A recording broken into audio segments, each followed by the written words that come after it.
if you clicked onto this video, I'm pretty sure you're more interested on how my journey on YouTube in my first month has been. So to start with, I made 13 subscribers, which I'm very grateful for every single person that subscribed to this channel so far. If you're new here, my name's James. I make videos about art, watercolor, and my journey on YouTube to become a content creator, but also to learn art and paint and draw from scratch. But I'm still trying to figure out what I'm going to post here on YouTube. I am learning to do art, and I was a digital artist for a while when I was a teenager, and I gave up, and I'm trying to learn watercolor now. But essentially, I used to work for Twitch and Twitter in Japan, went as a digital nomad, and now I'm back in my home country, Australia, and I'm trying to figure out like a content career because I want to be a creative and just enjoy my life and do what lights me up and makes me passionate. So if that sounds good to you, subscribe please.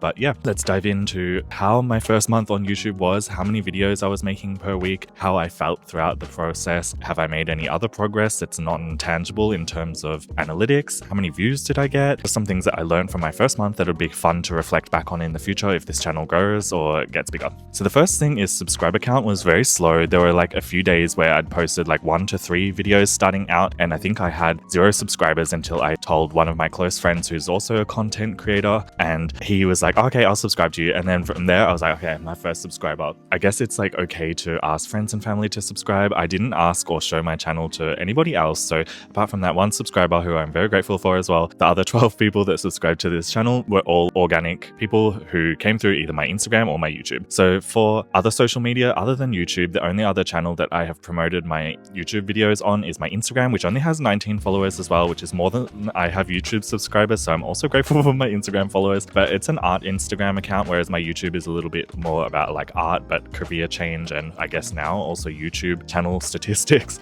type videos. So the content might be a little bit different, but yeah, when I promoted those videos, I think only like 2 or 3 views or something came from those. So the majority of my subscribers, even though it's a very small amount, this is a realistic sample of what you can expect if your videos do not blow up, if your videos do not go viral on YouTube and the algorithm doesn't bless you. This is the type of results that after posting 8 videos across about 3 to 4 weeks, so the first month, can get you probably around 13 subscribers if you don't promote it and the algorithm doesn't really pick your videos up. So the other statistics that might be interesting for you are a few videos got 50 views naturally, and I'm not really sure what was the reason for that. The retention rate seems to be the highest on the videos that get the least amount of likes and subscribers through that, which is also interesting to me. I'm not really sure how to keep people retained, and I don't want to make like crazy antics all over my channel just to keep viewers that would be probably not the best fit long-term to subscribe to my channel anyway. I just want to be sort of natural and take things as it develops and as my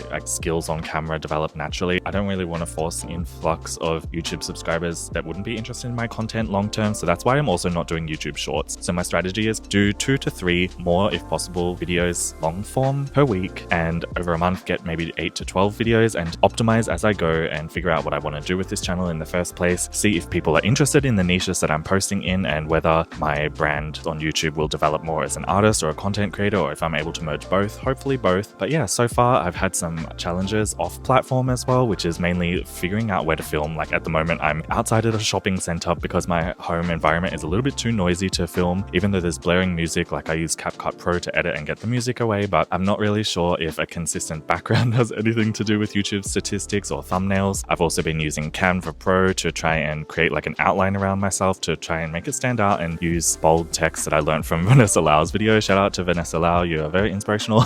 Go check out her YouTube channel if you're a beginner content creator as well, because she has so much good information and she helped me get started on my journey as well. And titles, I've been using TubeBuddy as well to try and rank in search engine optimization, which can generally take a lot longer for the YouTube algorithm to pick up in the first place. So in the first month of my YouTube journey, if you're starting out as well, I would say if your content doesn't go viral for some reason, probably just temper your expectations like I am right now. I'm going to continue making content, and just because I got 13 subscribers, that's still 13 people that decided that my content was worth their time enough to see my face or hear my voice or get content from me again. So I think it's worth trying, even if you don't have the results that you expect. Push forward and see what happens in the future, because we have all seen the stories online where YouTubers post hundreds of videos for years and go unknown and eventually blow up. So there's no reason why that can't happen to you as well. But yeah, so that's why I'm going to persist onwards. And then some other things that aren't related to YouTube statistics that I found interesting throughout the first month, just like little insights from trying to film, trying to upload, trying to build an audience online, trying to learn how to draw and be an artist again and navigate this career change from 9 9 to 5 to self-employment and content creation is I'm learning so much about myself, and that is almost more worth it than anything else that could come from YouTube. So I know a lot of the time people get attracted to the idea of making money online through YouTube, or they like the idea of people finding their content useful and helping people, but it's also a really good self-introspective tool. The way that I have been forced to figure out what I really want from this channel, figure out what I really want from life, and dive into my new hobbies and learn new skills, whether that's art or content creation, building a website, trying to get everything organized for my content creation and art journey here. It has really forced me to focus on my life in a way that I haven't really before. So that's really valuable to me. It's probably the best thing that I've gotten out of my first month as a wisdom insight type thing. And yeah, I just really like the way that YouTube has forced me to really analyze my life and figure out what I enjoy. And so far, I enjoy this even without results. That's why I'm going to persist. And yeah, if you're interested in my story a little bit, or if you're navigating a career change and you want to take a journey to leave your 9 to 5, or just as a hobby start a YouTube channel or become an artist even, hopefully my channel will be interesting to you. So please subscribe if you're interested in that. Like this video if you got any sort of information, or you just got a realistic check of how much a month's work can get you on YouTube. If you are not lucky, or you didn't manage to get the techniques that you were trying on YouTube to pop off instantly like me,